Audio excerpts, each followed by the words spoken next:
We had spent 7 incredible months traveling across Asia. We had adjusted to a slower pace of life, affordable apartments, amazing food, excellent public transportation, and a cost of living that honestly surprised us. Then we came back to America. We expected to feel familiar. Instead, it felt like we were visiting a completely different country. Before we get into the prices and everything that surprised us, I want to explain why we came back. The plan after Asia was actually Mexico and Central America. We had already sold everything we owned. We didn't have a house. We didn't have a car. We had fully committed to this lifestyle. But life had other plans. A close friend became seriously ill, and we knew immediately we wanted to spend more time with her. So instead of flying to Mexico, we came back to the United States for a few months. And looking back, we wouldn't change that decision for anything. Those memories are worth far more than anything we'll talk about in this video. But being back in America after spending months overseas gave us a completely different perspective.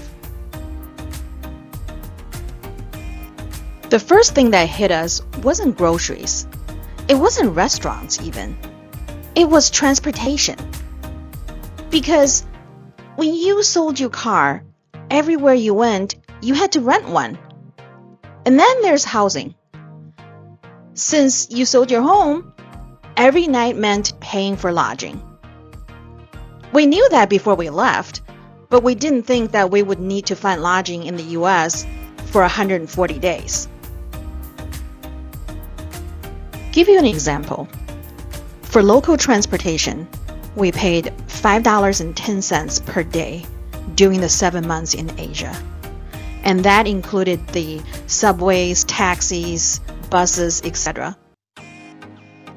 Back in the US, for 140 days, we spent $49.05 per day for local transportation. And that was mainly the car rental and gas. And that's a $44 difference per day, which is very significant. So now let's talk about housing. Because we knew we were coming back for a long time, and our friends and family had reached out and said we could stay with them for a period of time here and there, so we took them up on it. Instead of paying for the 140 days that we were in the US, we pretty much paid for about 3 months of Airbnb. And that came to $1,522 per day. Compares to what we paid for Chiang Mai, it was only $1,045. Again, it's almost a $500 difference per month in housing. This one is probably not going to surprise you. It didn't really surprise us. It's dining out. For the 7 months in Asia, our dining out per day cost us about $30. In the US, it cost us $64.18. And this is not eating out all the time. This is just eating out once in a while. And that's a $34 difference per day compared to our 7 months trip in Asia. It didn't really surprise us because we knew it was going to be expensive in the US. But we didn't know it was that expensive. This category actually surprised us a little.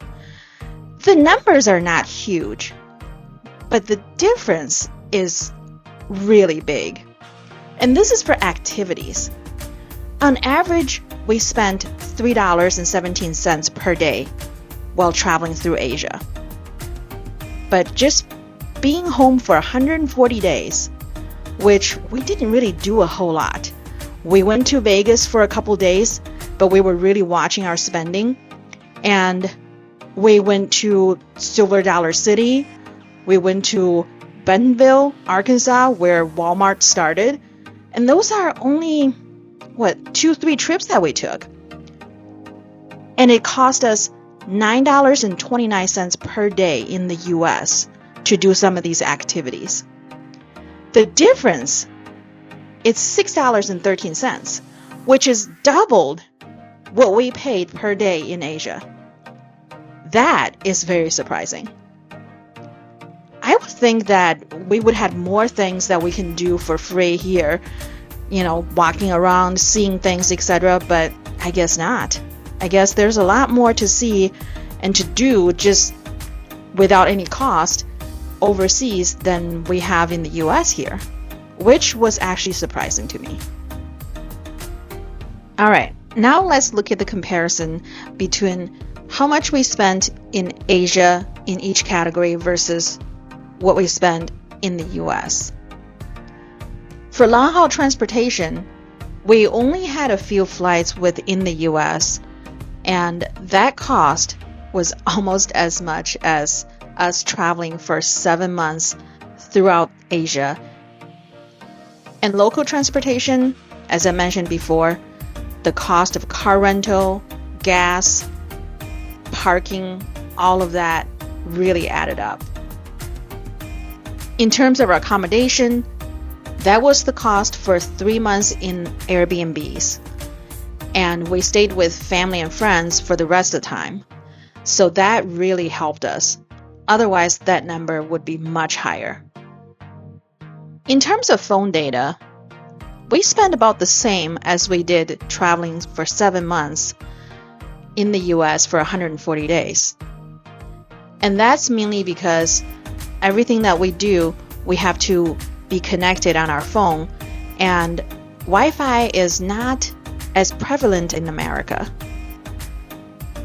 For groceries, the price, again, is about the same, but we're looking at 4 months versus 7 months.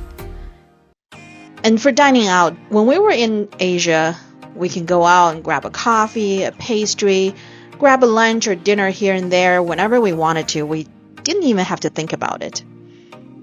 But back home, we really have to think about how much money we're spending. Instead of going out to grab coffee, we're making coffee at home. Instead of going to the bakery to grab a pastry, we cut that out. We will go out with friends, and those were pretty much the outings, the dinners that we get.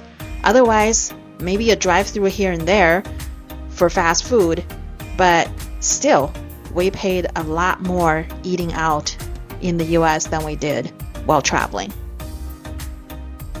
For medical expense, we did pay more while traveling.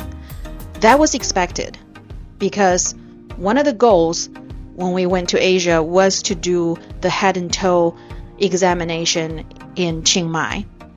And from that, we found out I had some issues and Jim had some issues, so we had to get those taken care of and get medications for both of us. So we did spend a little bit more, but that was not a surprise to us. And for the rest of the categories, it's pretty much about the same. Again, we're spending more in the US than we did in Asia. So overall, as you can see, we spent only $6,000 less staying in the US for 140 days versus traveling in Asia for 7 months. And our daily average in the US was about $231 versus $170 while traveling. That is a huge difference. Now, I know we talked a lot about the different costs between US and traveling while in Asia, but it's actually more than just money. In the US, the reason our local transportation cost was super high was because we had to drive everywhere. There's traffic, there's parking, and there's gas. It's something that we didn't have to deal with while we were traveling in Asia. And also in the US, we have sales tax. We have a tipping culture. And everything adds up to a higher price. It's not about how much more things cost. It was how often we find ourselves reaching for our wallets. It just feels like we can't step outside without having to spend a bunch of money. In comparison to living in Asia, we could walk everywhere, take public transportation, and go walk around in night markets, not really have to spend anything, just look around and just have fun.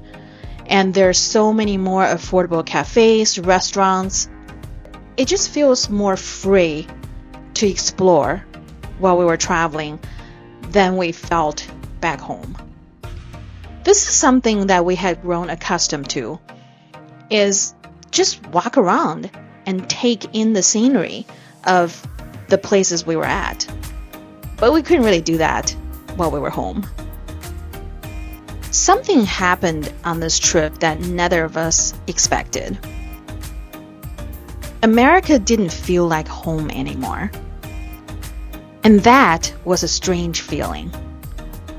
We still love America, our families, friends, and the memories. But after we sold everything, there wasn't really a place for us to return to. Home had become something different. It wasn't a house anymore.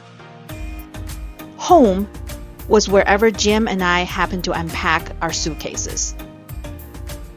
We love seeing our families, and we love spending time with friends. We're grateful that we were able to be there when it mattered the most. But it also confirmed something that we've been slowly realizing during our travels. We no longer wanted to build our lives around one place. We wanted experiences, new cultures, new people, and the freedom to keep exploring. So after those few months in America, we packed our bags once again. This time, Europe was waiting. In our next chapter, we'll show you what happened when we traded familiar roads for medieval streets, cafes, castles, and a whole new way of life. Thank you for following along with us, and we'll see you soon.